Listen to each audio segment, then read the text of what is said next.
Hoi, hele goedemiddag. Hier ben ik weer met een filmpje. Het is alweer een tijdje geleden. Tenminste in die zin dat ik zeg maar dat je mijzelf ziet in plaats van alleen de kaarten. Ja, het is wel leuk. Ik ben vanmiddag naar Holland en Barrett geweest. De tuinen. Wij zeggen altijd gewoon de tuinen. En hadden ze voor ja, eigenlijk de helft van de prijs, tenminste als je 2 spellen kocht. Eigenlijk wel alle producten de helft van de prijs. Maar goed, ik dacht, ik had toch zin om een kaartspel te kopen. En een collega van mij die heeft deze. Wijsheid van het orakel. En ja, zij zegt dat ze daar heel erg veel aan heeft. En toen dacht ik, oké. Tenminste in mijn achterhoofd, ik moet wel zeggen dat ik er een half jaar mee gewacht heb. Want ik heb een stuk of 10 kaartspellen. En ik gebruik eigenlijk natuurlijk overwegend de Lenormand. Maar ja, soms wil je gewoon een kaartspel erbij. En ik denk, oké, die hou ik in mijn achterhoofd. Dus dat was een goede tip. Ik ben heel benieuwd, want eigenlijk moet ik ook eerlijk zeggen, ik ken de kaartjes nog niet, maar het sprak me wel aan. En een andere collega van mij, die had het een keer over dit. En die heeft voor mij ook wel eens een kaartje gelegd. En ik moet zeggen dat dat wel heel erg raak was, wat zij legde. En toen dacht ik, oké, dit is een set wat eigenlijk niet algemeen is. Dit is een set die diep gaat, die echt diep gaat tot in het meeste van je ziel of zo, weet je wel. Dus die echt, ja, zielenopdrachten of meer alle kernen van de ui, zeg maar, afpelt. En dat je dan, ja, wat het al zegt, begeleiding vanuit de bron, dat zegt het dan, maar dat is ook zo. Ik moet wel zeggen, ik zie hem hier in spiegelbeeld, dus ik hoop dat jullie hem goed zien. Ik geloof wel dat daar een foefje voor is, maar dat weet ik nog even niet. Laat ik hiermee beginnen. Die ga ik even uitpakken. Ik zal even lezen.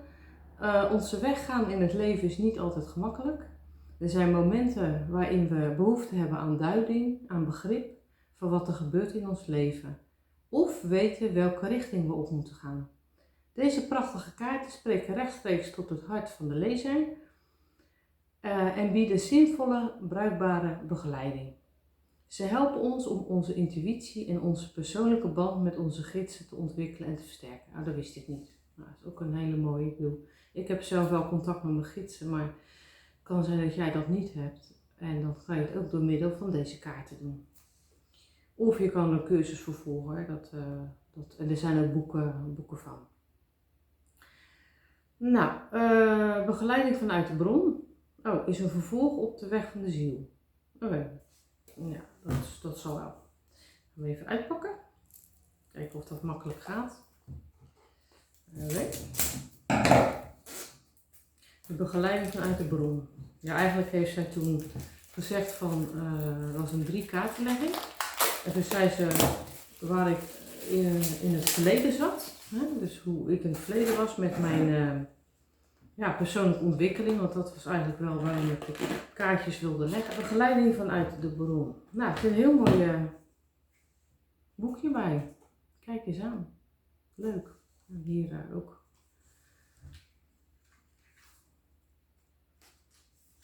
Ja, met alle readings en leggingen staan erin. Nou, leggingen is dan een 6 kaarten. Ja, legging voor wat er gaat komen, legging voor begeleiding. En dan staat al de kaarten allemaal keurig uitgelegd. En als ik het zo zie, dan zijn er bij elkaar 44 kaarten. Dus dat is eigenlijk hetzelfde als de Lenormand. De Expanded Lenormand. Nou, deze is ook al ingepakt. Dus alles is keurig ingepakt. Dus niemand zit er met zijn tengels aan bij de tuinen. Nou, oké. Ja, dat zijn eigenlijk een soort van foto's die je ziet. Dus, kijk, zoiets. Dus het zijn eigenlijk meer foto's die je ziet in plaats van wat dan ook. Deze bijvoorbeeld. lekker roze.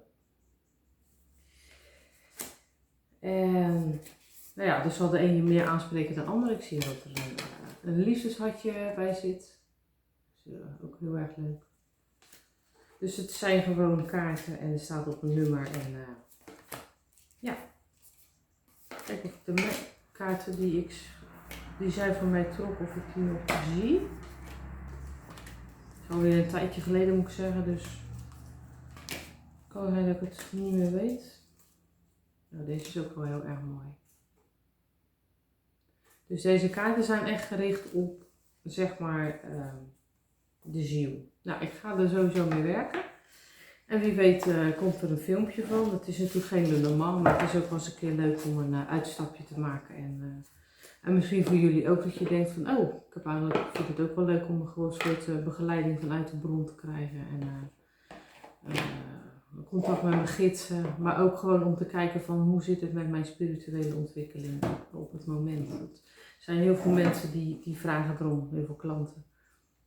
Wat ook wel super logisch is. Nou, dan hebben we hier de wijsheid van de orakel.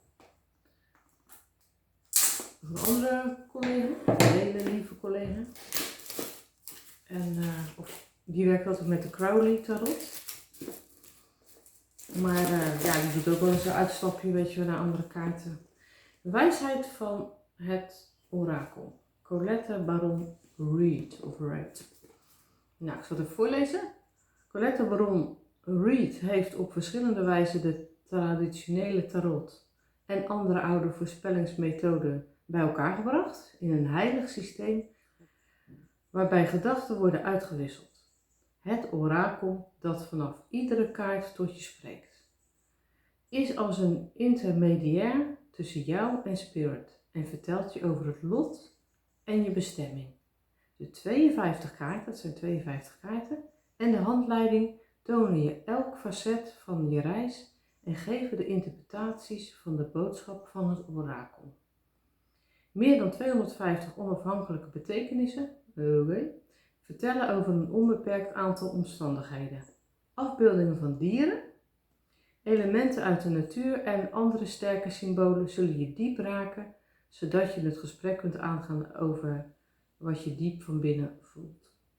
Het orakel is er klaar voor om te worden geraadpleegd, zodat je de antwoorden kunt ontvangen en de weg vindt naar vrede, je doel, voorspoed en liefde. Liefde is zo belangrijk. Ik wil even zeggen, deze roos, die heb ik zeg maar 7 dagen, nee het is nu een vrijdag hè. Die heb ik 8 dagen geleden gekregen van mijn stiefdochter. En die ruikt, dus een roos die ruikt, dat is tegenwoordig ook wel, maar ook wel in de krant. En hij staat nog steeds. En dat is toch wel bijzonder. En ik moet zeggen dat ik het ook wel leuk vond. Toen gebroken ik toch, eindelijk zoals vroeger, zo'n ruikende roos. En ja, ik vind het toch heel lief gebaar ook. En ja, ik denk die ga ik gewoon even lekker op de video zetten. Dat even terzijde. Ja, een superleuk boekje. Boekwerk zou ik haast zeggen. Best wel veel. Dus echt een hele uitgebreide, bijvoorbeeld hier, naar de zee, nummer 7. En dan sla je om. Bij nummer 7 en dan ben je er nog niet. Dan sla je om. En dan komt er nog een klein stukje achteraan. Dus het is echt wel een lekkere, leuke uitleg en fijn om lekker te bladeren. Je kan natuurlijk ook eerst, wat ik altijd doe, is dat je nog even niet naar het boekje kijkt. En dat je gewoon vanuit je intuïtie, zeg maar, gaat leggen. Nou, deze is ook weer ingepakt. Dus er zit ook niemand met zijn kennels aan gezeten. Dat is toch wel mooi. Tegenwoordig pakken ze alles ja, super goed in. Oké, nou dit is leuk, want hier staan ook een woord bij. Dus dat is op zich wel leuk. Nou, ik begin met Yang, van Yin en Yang, deze. En dan hebben we Yin, dat is die. En zo gaat het gewoon door. En dat is op zich leuk. Je voelt eenzaamheid wordt uitgebeeld. Nee, een fortune cookie hier. Nou, een heel lief uiltje. Ik denk aan mijn stiefdochter denken, want die houdt van uilen. Leuk, zo gezellig. Ja, kan je in feite ook voor alles vragen natuurlijk. Je kan hem ook gewoon bij de Le Normand leggen. Hè? Als je dus de Le Normand gaat leggen en je denkt, nou ik wil nog wat verdieping in de vraag. Dat geldt ook voor de begeleiding vanuit de bron. Hè? Die kaarten kun je ook gewoon bij de Le Normand leggen. Ik zou eerst gewoon de Le Normand leggen en daarna beginnen met dit. Nou, het is op zich ook wel een hele mooie flexibel. Voor mij ontzettend belangrijk. Veel moeten leren. Of mogen leren. Maar nu ben ik zover dat ik echt wel dingen aandurf. En ook al heb ik er nog geen ervaring mee of niet veel ervaring mee. Maar als ik denk, dit is iets wat ik vanuit liefde kan doen en wat ik heel erg fijn vind. Of wat me heel erg fijn lijkt. Ja, dan begin ik eraan. Zie? Dat is ook super leuk. Dus ja, ik ben er wel blij mee. Cadeautjes geven en ontvangen. Oh, dat is voor heel veel mensen is het eigenlijk. Heel veel mensen vinden het moeilijker om te ontvangen dan om te geven. Want eigenlijk, waarom eigenlijk? Weet je wel? Ik bedoel, als jouw zelfliefde zo ver kan zijn dat je ook kan ontvangen en ook blij kan zijn dat de ander jou iets geeft. En jezelf ook op zijn tijd dingen geeft vanuit de liefde, ja, dan is het alleen maar mooi. Weet je wel? Dat is alleen maar mooi. Dus ik heb altijd wel kunnen ontvangen en ook kunnen geven. Dus dat was altijd wel, een beetje gelijk bij mij. Ja, dus ja, wat ik al zeg, begeleiding vanuit de bron. De kaarten. Ik ben heel benieuwd. Ik ga er allicht dan een filmpje over maken. En nou ja, de wijsheid van de orakel, dat is lekker voor lezen. En het is altijd leuk om weer een nieuw setje erbij te hebben. Dus ik ga ermee aan de slag. De muis uitgewerkt. En ik heb het hart uitgewerkt, dus kaart 23 en kaart 24. Dus die ga ik van de week ook even, ik heb niet zoveel tijd gehad, maar van de week ga ik er weer aan beginnen. En ik ga ook een ander filmpje maken wat nog te maken heeft met het optellen van de Le Normand kaart. Want ik kreeg er een vraag over en dus op zich kan ik me voorstellen dat dat niet altijd even duidelijk is. Dus, en omdat het zo uitlegt, dus bij de filmpje denk ik fijner om dat uit te leggen dan op te schrijven. Was die? Nou, super fijn weekend. Het weekend staat weer voor de deur. En ik zou zeggen van, nou, mocht je vragen hebben, of misschien heb jij deze? Misschien heb je deze. Dan wil ik graag weten van wat je ervan vindt. En of je er zelf heel veel aan gehad hebt. Misschien heb je deze. Tarot. Wijsheid van de orakel. Misschien heb je deze. Zeg je van joh, dat is echt geweldig. Dat wil ik ook graag weten. Of dat er een aha moment in je leven is gekomen van toen je dit zag. Dat je dacht van hé, ja, daar heb ik heel veel aan gehad. Nou, dan lees ik het graag hieronder. En jullie zien mij weer tegemoet. En ik zou zeggen tot de volgende keer weer.